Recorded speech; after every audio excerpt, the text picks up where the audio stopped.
पंढरपूर निवासी भगवान परमात्म्याचे लाडके निकटचे जवळचे असणारे भक्त संत शिरोमणी संत नामदेव महाराज, त्या नामदेव महाराजांच्या दरबारामध्ये दाशीच्या मोलकरीच्या रूपाने दोन्ही भांडे करणारी आमची संत जनाबाई, त्या संत जनाबाईंचा 4 चरणांचा देवाचा अस्तित्व सिद्ध करणारा सुंदराचा बहुतेकांच्या परिचयाचा अभंग आहे. विठ्ठल विठ्ठल अभंग 4 चरणांचा संत जनाबाईंनी लिहिलेला. आजच्या अभंगाच्या माध्यमातून संत जनाबाई देवाचं अस्तित्व सिद्ध करतात. अस्तित्व सिद्ध करणे अर्थात ओळख करून देणे. कोण कोणाची ओळख करून देऊ शकतो? ज्याचा आणि त्याचा पहिला जुना परिचय तो एकमेकांची माहिती देऊ शकतो. तुमचा माझा फारसा परिचय नाही, माझा अजून झालाय का नाही तुम्हाला माहित नाही. किती वेळा जरा सांगता येणार नाही. तुमचं कोणत्या बँकेत अकाउंट आहे मला माहित नाही. माझ्या अकाउंटला बॅलन्स का डेबिट तुम्ही सांगू शकत नाही. येईल का तुम्हाला सांगता? तुम्हाला किती बायका आहेत मला सांगता येतील का? कधी सांगता येतील? जेव्हा तुमचा आणि माझा दाट संबंध येईल. मी तुमच्याबद्दल बोलतो, तुम्ही माझ्या ते संत जनाबाई देवाच्या बाबतीत बोलतात, देवाची माहिती देतात, देवाची ओळख करून देतात. तर ते जनाबाईचा आणि देवाचा संबंध जवळच असणं अत्यंत गरजेचं आहे. तुम्हाला सगळ्याच्या मनात शंका आली असेल, महाराज जरी तुम्ही आमच्या गावात कीर्तनासाठी पहिल्यांदा आला असला, गेली अनेक वर्ष आम्ही सप्ताह करतोय स्वामीजींच्या माध्यमातून, बाबांच्या माध्यमातून परिसरात प्रत्येक सप्ताहाला आम्ही असतो. सप्ताहाच्या प्रारंभिक पहिल्याच दिवशी महिला संतांचा अभंग कीर्तनासाठी निवडला मी फार पाहिला नाही. कधीतरी कुठे 2 कारण आहेत. त्याला एक व्यावहारिक कारण आहे, दुसरं परमार्थिक कारण आहे. सध्या राजकारण असेल, समाजकारण असेल, परमार्थ असेल, प्रपंच असेल, महिला मंडळ आपल्या खांद्याला खांदा लावून बरोबरीने उभे राहिलेले आहेत. राज्यकर्त्याने सुद्धा त्यांना 50% आरक्षण दिलंय. परमार्थामध्ये आता आपल्या सतत महिला कीर्तनकारांना कीर्तन देण्याची परंपरा नाहीये, पण एखादा तरी अभंग महिला संतांचा व्हावा म्हणून मुद्दाम म्हणून महिला संतांचा अभंग हे व्यावहारिक कारण. आता परमार्थिक कारण अभंग लिहिला जनाबाईंनी आहे, पण संकल्प नामदेव महाराजांचा आहे. नामदेव महाराजांची संकल्पना असल्यामुळे अभंग नामदेव महाराजांचा म्हटलं तरी वाव कुठे. तुम्ही इकडे जरी म्हणते इकडे त्याचं कारण असं आहे, 6 सप्ताह गावाचा आहे का वैदिक मंडळाचा आहे? सगळ्या गावाचा आहे, पंचक्रोशीचा आहे. गेली 72 वर्षापासून अविरतपणे नारळी सप्ताहाचा वाटा तुम्ही सगळी मंडळी घेतात. खरं तर मी येत असताना एवढ्या कोपऱ्यात गाव आहे, एवढा मोठा सप्ताह या लोकांनी कसा केला याचा विचार करत होतो. पण तुमच्यावर खरंच साधू संतांची कृपा आहे. दुष्काळ पडला तरी, पाऊस नाही पडला तरी, भाव नाही मिळाला तरी, गेली 72 वर्षापासून अविरतपणे तुम्ही सगळी मंडळी सेवा करत आलात. आणि आल्यावर सगळं वैभव पाहिलं. चांगल्या चांगल्या याला लाजवणारा असं म्हणजे एका गावाचा कार्यक्रम आहे ना. गाव जरी नारळी सप्ताह असला स्वामीजी तरी गावाने उचललेला वाटा आहे. हे नियोजन हे सगळं स्क्रीन सगळे पाहिलं.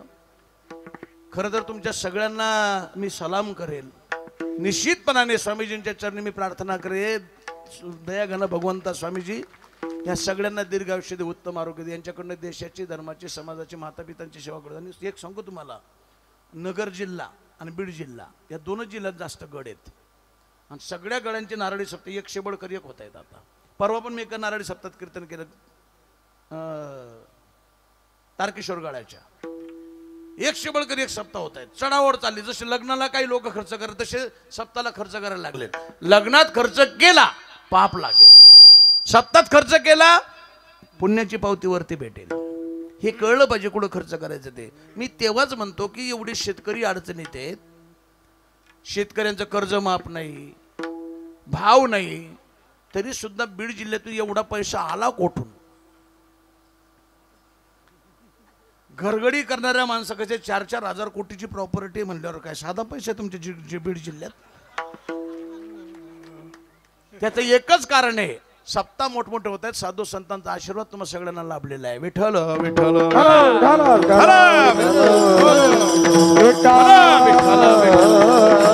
सप्ताह गावाचा आहे बरोबर. 100% वर्गणी देत आहेत. मोठा कार्यक्रम द्यावाच लागेल. सगळ्यांनी वर्गणी दिली. सगळे ऐकायला येतात? ठीक आहे, सगळे ऐकायला येतात. सगळे जेवायला येतील. तुम्ही किती काटकसर केली, 2-4 तरी घरं बाजूला राहूनच जातात, ते देणारच नाहीत. पण दिलं तरी येणार नाहीत, आले तरी कधीतरी गैरहजर राहतील. ठराविक माणसं कार्यक्रम राबवतात. बस करायला ठराविक, तारखा द्यायला ठराविक, अन्नदान करायला ठराविक. तरी सप्ताह कुणाचा? गावाचा. जो आला नाही त्याचाही, ज्याने दिलं नाही त्याचाही. त्याचं करण्याचं ठराव गावाचा आहे, संकल्प गावा. गेली अनेक वर्षापासून कोणतरी मला म्हणजे 70 वर्षापूर्वी नारळ मागितलं होतं आम्ही, तेव्हा 70 वर्षापूर्वी झाला होता नारळी सप्ताह इथं, त्याच्यावर आता भेटलाय, वाटणीलाच नाही आलं. हे भाग्य आहे, भाग्य तुम्हा लोकांचं सगळ्यांचं.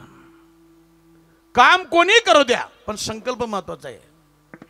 धावपळ कोणी करेल पण सप्ताह गावाचा आहे. कोणी काय म्हणेल सावरगावचा सप्ताह आहे. तसा आजचा अभंग लिहिला जनाबाईंनी, काम जनाबाईंनी केले, पण संकल्प नामदेव महाराजांचा. तुम्ही मला संकल्प कसं भजन करा सांगतो. विठ्ठल विठ्ठल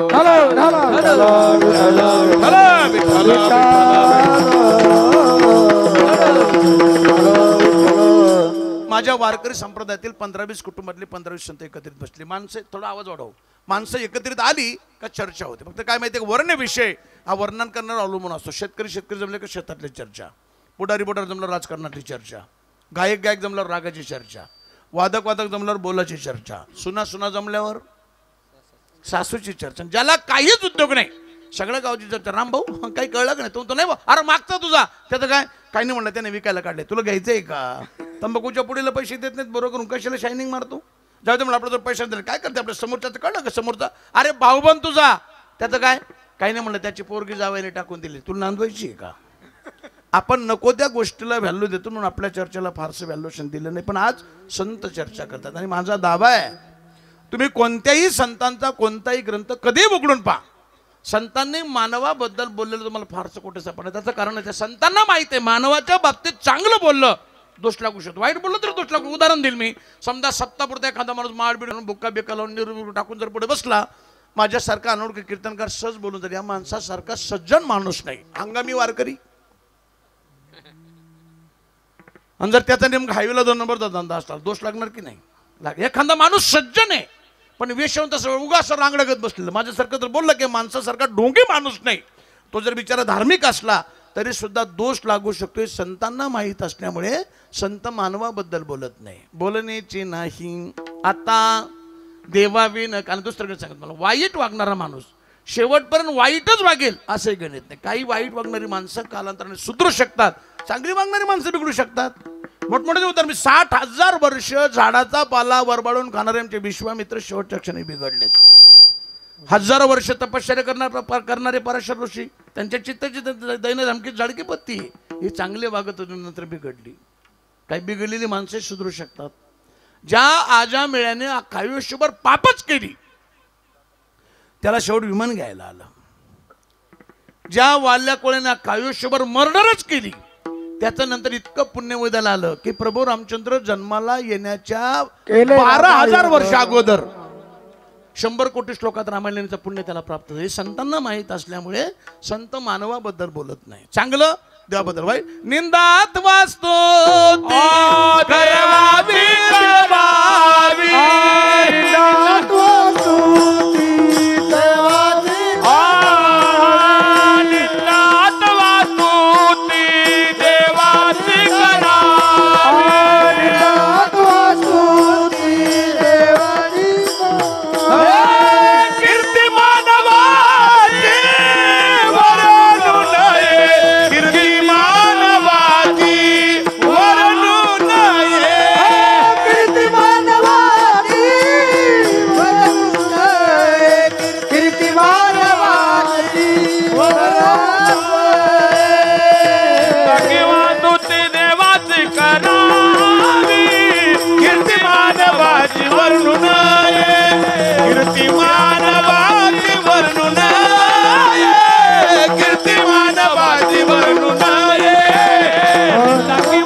देवाची कीर्ती मानवाची वर्णन आहे का? मानव कधी धोका देऊ शकतोय संतांना माहीत असल्यामुळे माझे संत देवाबद्दल बोलायला लागले. देवाबद्दल विषय नाही. आता देवाबद्दल बोलत असताना 15-20 कुटुंबातले 15-20 संत होते. सगळ्यांची मतं सारखी असतील का? आता इथे बसल्यापैकी तुम्हाला सगळ्यांना माझं कीर्तन आवडेलच असं गणित नाही. काहींना बिलकुल आवडणार नाही, काहींना खूप आवडेल, काहींना आवडेल नाही, त्यांना आवडेल. श्रवण भक्ती करते म्हणून कीर्तन ऐकायचे. व्यक्ती तितक्या प्रकृतीत साधं एक कुटुंब जरी असलं सगळ्यांची मतं सारखी नसतात. बाप राष्ट्रवादीचा, आई काँग्रेसची, मुलगा भाजपचा, सून शिवसेनेची, नातू असला मनसेत जातो. झालेच ना, चालले शिंदे गटात, झाला पण तू चालला अजित गटात. जरी एकाच कुटुंबाची ही कंडिशन आहे, ती 15-20 कुटुंबातली 15-20 तर सगळ्यांची मतं सारखी कशी असतील? बाकीची म्हणायला लागली या जगतामध्ये कोणाला उठवायचं, कोणाला पळायचं, कोण आंधळं, कोण पांगळं, कोण श्रीमंत, कोण गरीब, कोण ज्ञानी, ही सगळी सत्ता त्या परमा चाले. हे शरीर कौनाचे सत्य कोण बोलवी ते हरिविन देखवी ऐकू वृक्षाचे पान. एक भगवान परमात्मा सगळं जगात मोठा. बाकीचे म्हणले नाही संत मोठा, नाही देव मोठा आहे, संत मोठे, देव मोठा, संत देव झाली ना दरादरी. तुम्हाला काय वाटतं आमच्यात होत नाही काय? आमच्यात तर नाही मोठे वाद आहेत. हे गडकरी आहेत म्हणून तरी थोडं बरं वातावरण आहे, नाही तर आमच्यात बी गाडी आडवाडवी झाली असती. हे 5-25 गडकरी आहेत, फडकरी गडकरी, यांनी संप्रदायाला थोपून ठेवलंय सध्या. नाही तर संप्रदायात बी लय मोठं वादळ उठलंय सध्या. कोण 50 घेतंय, कोण 60 मागतंय, काही 75 मागायला लागले. आता 25,000 रुपये मिनिमम महाराष्ट्रात कुठेही कीर्तनाला परवडतात. रेकॉर्डिंग करा भीत नाही, मी बोलतो सगळ्यांना, आणि एखादा बोलला तर मी ठोकतो त्याला. आता मिनिमम 25,000 रुपये ठीक आहे. 25 ते 21च्या दरम्यान लोकांनी बी द्यावेत आणि कीर्तनकारांनी बी घ्यावेत. बरं एवढे करून काय करणार आहे मला? बाबा मी माफी मागून बोलतो, पण मी थांबलोय सध्या. मी नारदाच्या गादीवरून बोलतोय. मी 50 कीर्तन महिन्याला केलेलो माणूस आहे. आज मी महाराष्ट्रात 50 टॉप पैकी एक आहे, पण मी थांबलोय. एकतर आता वजन वाढलं, 50शीला टेकलो, 50 सुरू आहे. आता गुडघा कामातून गेलाय. आता एकच पाय आपल्याला उभं राहून करत होता, पण बसून करायला लागलो. लोकांना लई चोचले बी पुरवायला लावणं चुकीचं आहे. एक दुसरा मुद्दा. तिसरा मुद्दा, ठराविक काळात राजकारण असेल, समाजकारण असेल, परमार्थ असेल, प्रपंच असेल, जर ठराविक काळात आपण गादी मोकळी केली नाही तर बळजबरीने हुसकून घेतात. आणि मागच्यांनाही वारसदारांना बी थोडंसं स्थान भेट. आता आमच्यात म्हणजे काय साधं पीक आलंय का? आता दरवर्षी आळंदीतून 4,000 कीर्तनकार बाहेर पडतात, पोरं आणि पोरी मिळून 4,000.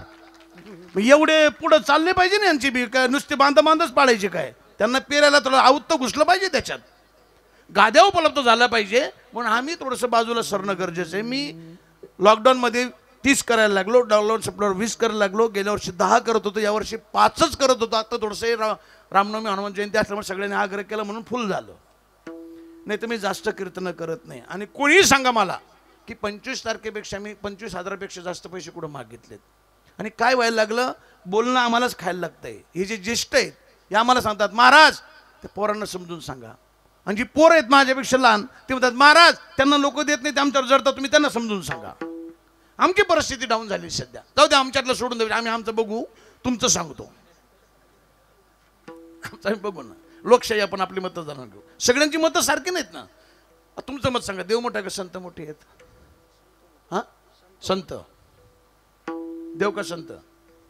संत. टोपीवाले संत. सगळे एकाच पक्षाचे का तुमच्या गावात? बरं मला सांगा, तुमचे संत कितीही मोठे असले, पंढरपूरला कोणासाठी जातात? ते देवासाठी. मग कोण मोठे? देव. आता बरीच माणसं फोडली, आणि ज्याला माणसं फोडता आली तो सगळ्यात मोठा पुढारी. राजकारणात पैसाच पाहिजे असं नाही, माणसं कळली पाहिजे. माणसं. उदाहरण देऊ का तुम्हाला? 12वी पर्यंत फाटलेल्या चड्डीला ठेगलं लावून घालणारे पवार साहेब. 12वी पर्यंत. तुम्ही आत्ता जर गुगलला सर्च केलं ना, आत्ता वर्ल्ड स्ट्रॉंग पॉलिटिकल लीडर, वर्ल्डमध्ये, देशात नाही वर्ल्डमध्ये, अख्ख्या जगात स्ट्रॉंग पॉलिटिकल लीडर कोण आहे? तर 4थ्या क्रमांकाचं नाव आज बी पवार साहेबांचं येते. आता एवढं पांगलंय तरी 4 नंबरला येते नाव. फाटलेली चड्डी घालणारा माणूस. ऊस तोडणारे तुमचे गोपीनाथराव. ऊस तोडणारा माणूस साधा. गोपीनाथराव गेलो, अर्धा भारत रडत होता. वंजारी समाज सोडून द्या, महाराष्ट्र सोडून द्या, अर्धा भारत रडत होता. आणि आजही तुमच्या माहितीसाठी सांगतो, मी थोडंसं संवेदनशील बोलतोय, पण गैरसमज कोण घेऊ नका. आता जर मुंडे साहेब असते, ही वातावरण झालं नसतं. काही काळ त्याला आळा बसला असता. विठ्ठल विठ्ठल विठ्ठल विठ्ठल. 2 वर्षापूर्वी जरांगे नावाचा माणूसच कोणाला माहित नव्हता. महाराष्ट्रात तर नव्हतंच फेमस. वजन 32 किलो 800 ग्राम, तब्येत असली. दिल्लीला घाम फोडला तो मधल्या काळात. दिल्लीला चर्चा, अरे जरांगे कोण आहे, क्या कर रहा है ये. शेवटी झटका हाणलाच लोकसभेला. विधानसभेला थोडंसं परत वातावरण पांगलं. लोकांनी विचार केला नको आपलं नुकसान व्हायला लागलं म्हणून या सगळ्या गोष्टी झाल्यात. काही माणसं, पैसा नाही, माणसं महत्वाची असतात. माणसं कळली पाहिजे. स्वर्गीय बाळासाहेब ठाकरे नुसतं असं वरबोट केलं ना, अख्खी मुंबई जागेवर थांबायची. अजून मुंबई थांबवण्याची ताकद कोणातच नाही झाली. आली गेले ना आली गेले. एकच महापुरुष झाला बाळासाहेब ठाकरे. वरबोट केलं की मुंबई थांबे, असं केलं की चालायची इशाऱ्यावर. काही माणसं असतात. तो संप्रदायात तुम्ही पाहिलं नाही, मी पाहिलं नाही, पण स्वामीजी माझे आजी गुरु आहेत. मी नथुसिंग बाबांचा शिष्य आहे, म्हणजे ते आजी गुरु आलेत. स्वामीजींनी गाऊ द्या, स्वामीजींनी वाजू द्या. मामासाहेबांचं त्यांचं कीर्तन असलं का, स्वामीजी असल्यावर कीर्तन कोणाचं असलं तर रंगायचं. एक बाणा असतो प्रत्येक माणसाचा. हे चौघं अजरामर संत आहेत. जसे ज्ञानोबा तुकोबरांची प्रतिष्ठा आहे, तसंच बंकट स्वामी, मामासाहेब, इगतपुरीकर लक्ष्मण बाबा, मारुती बाबा गुरव, ह्या चौघच खांब आहेत आमच्या वारकरी संप्रदायाचे. 4 खांब आहेत वारकरी शिक्षण. नाही ते कीर्तनकार निर्माण झाले नसते. आता हजारोनी संस्था निघल्यात, हजारो विद्यार्थी तयार होतात, पण तेव्हा चौघांनी खांब दिलेत आणि म्हणून जोगमार्गांची इमारत उभी राहिली आणि म्हणून वैभव पाहायला भेटले. तुमचे गड तरी कुठून निर्माण झाले? ते हे सगळे गड नंतर आहेत. या सगळ्या गडांना पाठबळ देण्याचं काम फक्त बंकट स्वामीजींनी केलेलं आहे. विठ्ठल विठ्ठल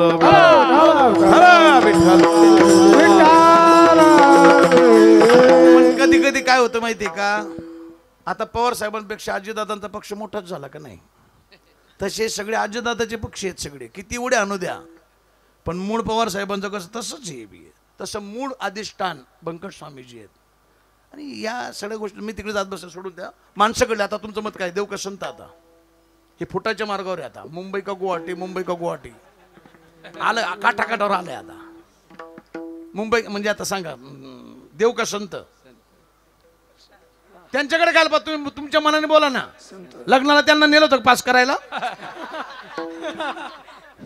तुमचं काय मत आहे ते सांगा. संतच का? हे जरा कट्टर दिसते बरं का मला. बरं मला अजून सांगा, तुमचे संत कितीही मोठे असले, आमच्या देवाचं भजन करतात ते, मग कोण मोठे? देव. आता आता काय संतच? हे जरा जास्त कट्टर. संजय राऊत सारखे आहेत ते. आणि हे सांगू, राजकारण असेल, समाजकारण असेल, परमार्थ असेल, प्रपंच, निष्ठेला खूप महत्व. निष्ठावान माणसाला सुरुवातीला जरी त्रास झाला, शेवट त्याचा विजय असतो. तुम्ही म्हणले तुमचा देव मोठा आहे. आता मला सांगा, तुमचा देव काळा आहे का गोरा आहे, आंधळा आहे का पांगळा आहे, कोणत्या सांधीत पडलं? त्याला उजळात कोणी आणलं? मग कोण मोठं आहे? संतच. आणि येला रोपा बळे, आणि येला रोपा बळे, आणि येला रोपा बळे, आणि येला रोपा बळे, आणि येला रोपा बळे, करुणी खऱ्या हरिदास. ओ बरवे झालो शरण गेलो, बरवे झालो शरण गेलो.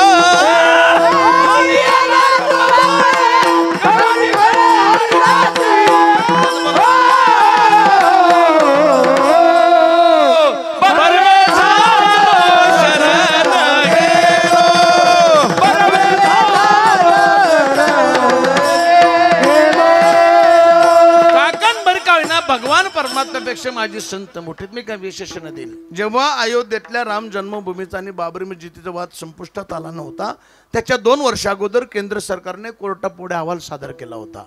अहवालात दडदडीत म्हणतो की प्रभू रामचंद्रच जन्माला आले नाहीत, रामायणच घडलं नाही, सेतुबंधांचा प्रश्नच शिल्लक राहत नाही. तुम्ही लोकांनी सकाळ पेपरात बातमी वाचली असेल, भारतातली हिंदू जनता खवळली, जाळपोळ सुरू झाली, निदर्शनं सुरू झाली. केंद्र सरकार घाबरलं, अहवाल मागे घेतला, जनतेची माफी मागितली.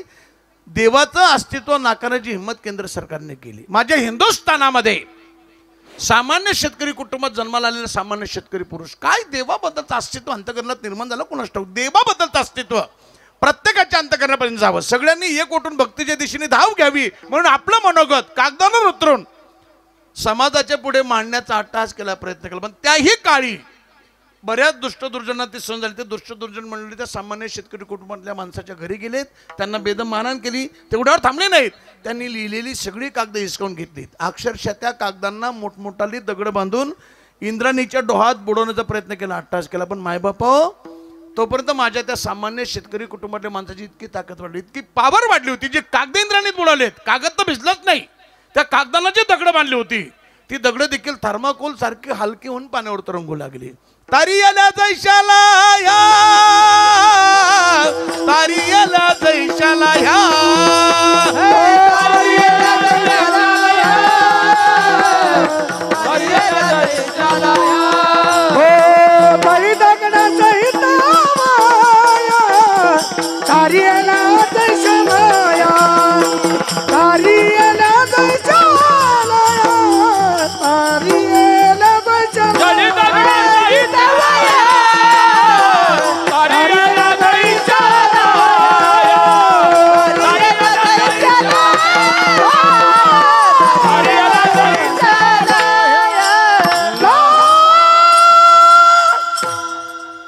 वारे वाघ्या.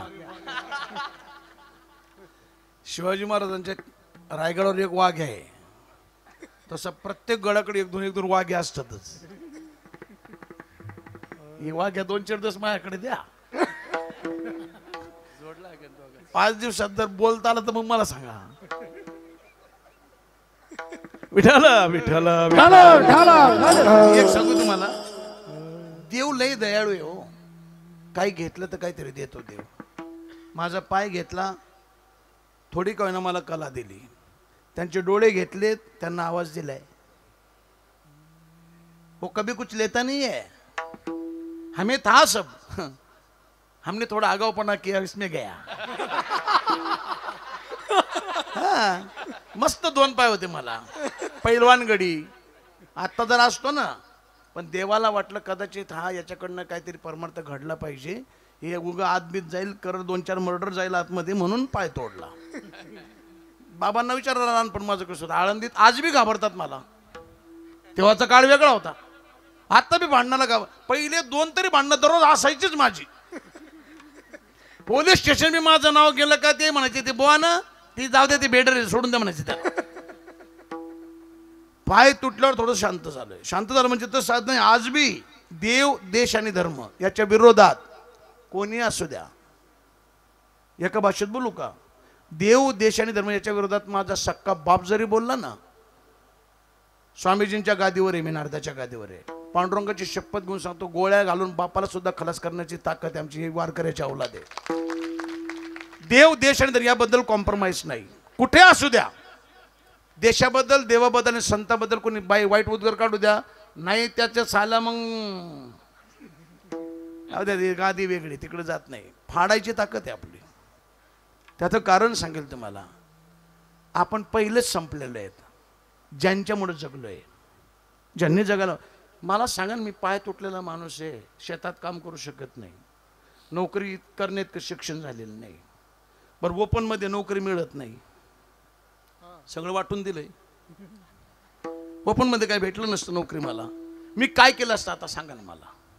कुठल्या तरी मंदिरावर, कुठल्या तरी संस्थानावर पोतं टाकून बसलं, ते वाघ्यासारखा टाळ घेऊन उभं राहिलो असतो.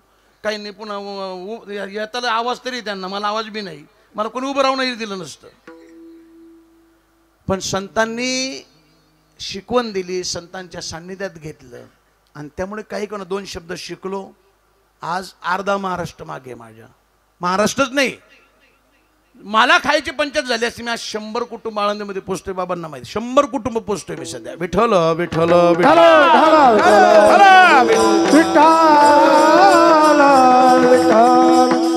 अजून या गोष्टी देवाला शक्य झाल्या नाहीत. बारकाव पहा तुम्ही, तोच विषय सोडून द्या. मला सांगा, आतापर्यंत मृत्यू लोकांमध्ये देवाचे अवतार किती झालेत? देवाचे अवतार, देवाचे अवतार. अरे तुम्ही घाबरताय काय मला? रेशनिंगवाले तुम्ही सांगा, रेशनिंग दुकानदार, देवाचे किती अवतार झालेत? हा, 10 अवतार बोला ना, घाबरता कशाला तुम्ही? मी काय लांबचा आहे काय? बंदूक आणलेली नाही मी, घाबरू नका. 10 अवतार आहेत, 10 पैकी 9 झालेत कलंकित शिल्लक. हे झालं शास्त्राच्या दृष्टीने.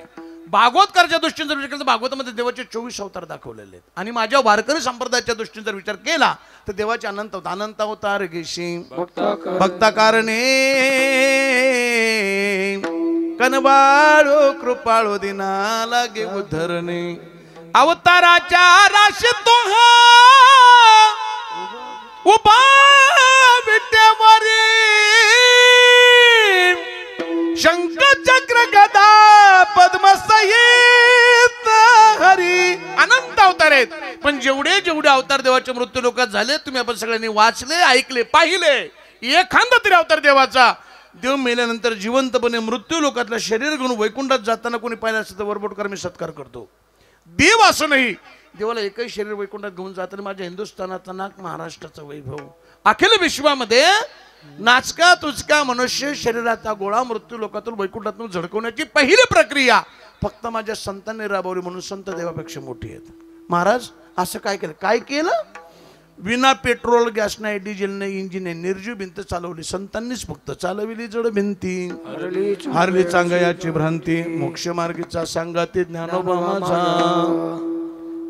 मेलेला माणूस जिवंत करणारा डॉक्टर जर आत्ता राहिला असता, धीरूभाई अंबानीच्या पोराने म्हातारा मरून नसतं दिलं. डॉक्टर साहेब किती कोट पाहिजे सांगा, पण म्हातारा जिवंत. अजून तसला डॉक्टर नाही जन्माला आला.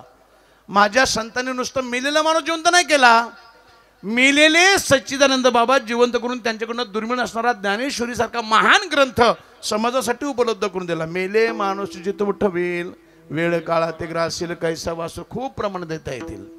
म्हशीचं पोरग काय म्हणतात तुमच्याकडे? म्हशीच्या पोराला हाल्या. हाल्या म्हणतात का? हाल्या. त्याला 4-5 नाव आहेत. हाल्या, हेला, रेडा, टोनगा, बारका असल्यावर पारडू. ज्याच्याकडे म्हशी असेल त्याला विचारा किती जड येते. मालक जर आईला प्यायला सोडवायला, आई आणि मालक फरक नाही समजत त्याला. ते मालकालाच आई समजून संडे मारतो. जेव्हा मालक कान फाडीत मारतो तेव्हा लक्षात येते की रॉंग नंबर लागला आहे.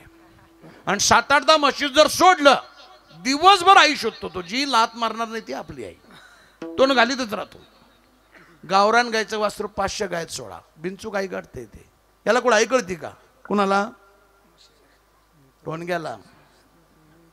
टोणकीची ज्यांना आई कळत नाही, बहीण कळत नाही, कोपर्डी कळत नाही, नगर कळत नाही, मतिमंड कळत नाही, लिफ्ट कळत नाही, ट्रेन कळत नाही, मेट्रो कळत नाही, फ्लाईट कळत नाही, टोणगी नाही तर काय ते. पण एवढी टोणग्याची जळजात माझ्या संतांच्या लक्षात याचा उद्धार करावा. मस्तकावर हात ठेवला माऊलींनी. रेड्या मुख्य वेद बोलविला गर्वद्विजांचा हरविला शांतिरूपी प्रगटला ज्ञानोबा माझा. म्हैशी पुत्र मुखी बोलवले श्रोते. म्हशी पुत्र मुखी बोलवले श्रोते. म्हशी पुत्र मुखी बोलवले श्रोते. म्हशी पुत्र मुखी बोलवले. म्हशी पुत्र मुखी बोलवले श्रोते. म्हशी पुत्र मुखी बोलवले श्रोते. म्हशी पुत्र मुखी बोलवले श्रोते. म्हशी पुत्र मुखी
मूर्तीची. अजून या गोष्टी देवाला शक्य नाही झाल्या. पुढे जाऊन सांगू.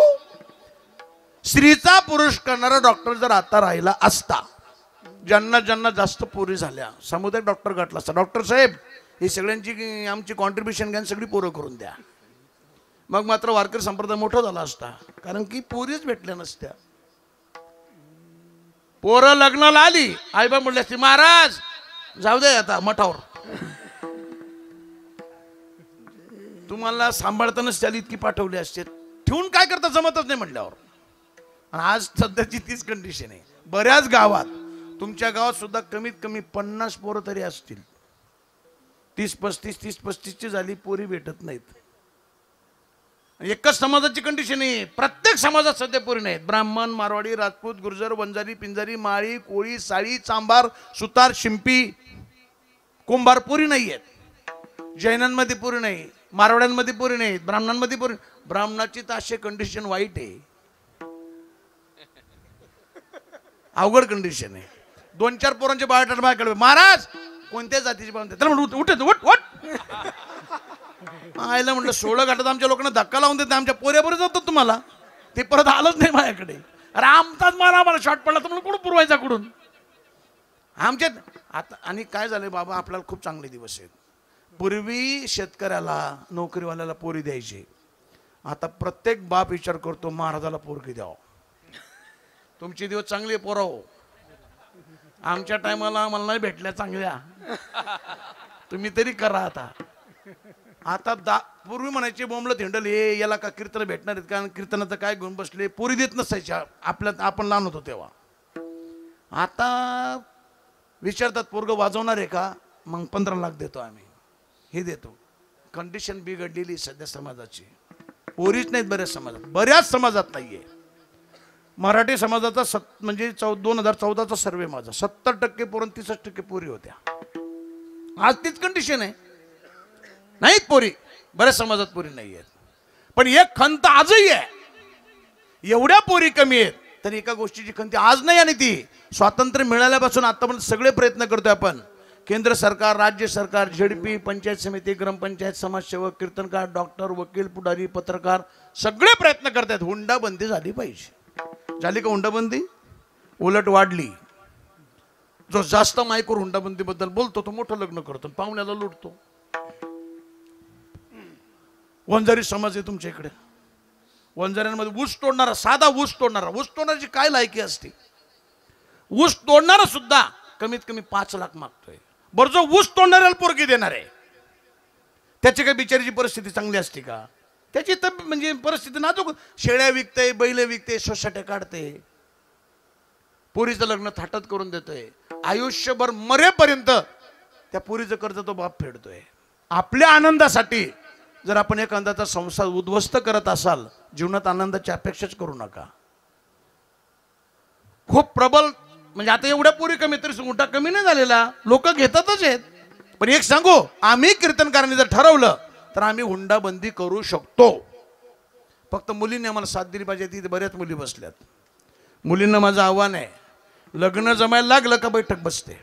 बैठक बसली की ती बैठक मुलींनी चोरून ऐकायची. आपल्या वडिलांच्या ताकदीपेक्षा जर ती मुलावाल्याची पार्टी जास्त काही मागत असेल, हळूच बैठकीत जायचं. मर्यादा उल्लंघन नाही करायची आपली संस्कृतीची. खाली मान घालून हळूच वडिलांना म्हणते, बाबा मला नवरदेवाबरोबर 5 मिनिटं बोलायचं, आतमध्ये पाठवून द्या. बैठक सुरू ठेवायची, नवरदेवाला आतमध्ये बोलून घ्यायचं. खेडेगावात मोठी घरं असतात, प्रत्येक पुरीला 2-4 तरी मैत्रिणी असतातच. मॅसेज करून मैत्रिणी बोलून घ्यायच्या. आतून दार बंद करायचं, त्याला असा ठोकायचा. नवतरुणींनो कंबर कसोनी बुटाग, हुंडा जो मागेल त्याला धरोनी कुटाग. नवतरुणींनो कंबर कसोनी बुटाग, हुंडा जो मागेल धरून त्याला कुटाग. हुंडा जो मागेल त्याला धरोनी कुटाग. हुंडा जो मागेल त्याला धरोनी कुटाग. हुंडा जो मागेल त्याला धरून कुटाग. हुंडा जो मागेल त्याला धरून कुटाग. नवतरुणींनो कंबर कसोनी बुटाग, हुंडा जो मागेल त्याला धरोनी कुटाग. नवतरुणींनो कंबर कसोनी बुटाग, हुंडा जो मागेल धरून त्याला कुटाग. हे गात्यातलं नाही मात्यातलं आहे. गात्यातलं नाही अभंग, मात्यातला अभंग आहे, त्यामुळे त्यांना पाठ नाही. मारत असताना फक्त एक दक्षता घ्यायची, अंगावर जखम होऊ द्यायची नाही. मारून झालं पोटभर मारायचं. मारून झालं का मस्त गरम पाणी द्यायचं, फ्रेश करायचं, त्याला नवीन टावेल द्यायचा, पुन्हा बैठकीत आणून बसतो जणू काही घडलंच नाही. ते हळूच म्हणलं पाहिजे, बाबा चला घरी. मी कायमचं ब्रह्मचर्यात बनवा, बैठकीत परत कुठे नेऊ नका. हुंडाच मागणार नाही कोणी, पण जोपर्यंत तुम्ही मिळी आहात तुमच्यावर अत्याचार ठरलेले आहेत. महिलांना माझं आव्हान आहे, तुमचा जन्म रडण्यासाठी नाही लढण्यासाठी. सध्या महिला नुसत्या रडायचं काम चाललंय महिलांचं, नुसत्या रडतायत महिला. महिला सुरक्षित नाही, महिला सुरक्षित नाही. महिला सरकार का तुमच्या मागे एक एक शिपाई ठेवणार आहेत काय? तुम्हाला हात नाही दिले देवाने? मॅनर्स नाही तुम्हाला? आठवा ना पूर्वीच्या महिला. पूर्वीच्या महिला पारतंत्र्यात होत्या तरी सक्षम होत्या. पारतंत्र्यात असणाऱ्या महिला, झाशीची राणी लक्ष्मीबाई निंबाळकर, सावित्रीबाई फुले, अहिल्याबाई होळकर, जिजाऊ साहेब, आठवा पारतंत्र्यात होत्या महिला. धनगराची महिला हो अहिल्याबाई होळकर, धनगराची महिला. बाबा मोगलांनी 12चे 12 ज्योतिर्लिंग फोडून काढलेत.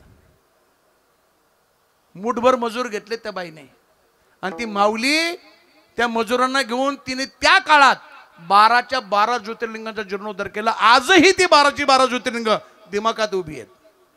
काय त्या माऊलीचं शौर्य असेल बघा ना तुम्ही. जिजाऊ साहेब पहा,